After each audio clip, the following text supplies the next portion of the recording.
Hello guys, இன்றைக்கி நம்ம வடக்கங்குளத்தில் இருக்கக்கூடிய மாதா கோயிலில் திருவிழா நடந்துகிட்ருக்கு. அதை பார்க்குறதுக்கு மாலை வேளையில் நாம் வந்திருக்கிறோம் மக்களை.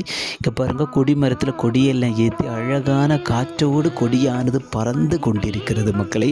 அப்படியே நம்ம கோயிலோட வியூவை பார்க்குறோம். இங்கே பாருங்கள், கோயிலோட வியூ எவ்வளோ அருமையாக இருக்குது பாருங்கள் மக்களை.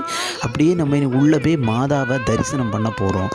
உள்ள வியூவை பாருங்கள் மக்களை. எல்லாம் அருமையாக வச்சுருக்காங்க. திருவிழான்னு சொன்னாலே உங்கள் ஊரில் தெரியும், கோயிலுக்குள்ளே அலங்காரம் எல்லாம் பண்ணியிருப்பாங்க. அந்த மாதிரி அருமையாக பண்ணியிருக்காங்க மக்களை.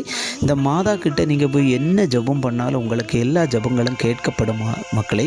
தொடர்ந்து பாருங்கள், உள்ளே பார்த்துட்டுருங்க, வியூஸை பாருங்கள், எவ்வளோ அருமையாக இருக்குது பாருங்கள். இந்த கோயில் முட்டை வடிவில் இருக்குன்னு சொல்லுவாங்க. இப்போ நம்ம வந்திருக்க இடம் பழைய கோயில். இங்கே தான் நம்மளுடைய தேவசகாயம் பிள்ளைக்கு ஞானஸ்நானம் கொடுத்ததாக சொல்கிறாங்க. இங்கே பாருங்கள், தேவசகாயம் பிள்ளை இருக்கிறாங்க. அவர் பயன்படுத்தி அந்த பொருட்களை எல்லாம் அருமையாக என்ன செஞ்சுருக்காங்க, பேழைக்குள்ளே அருமையாக வச்சுருக்காங்க பாருங்கள் மக்களே.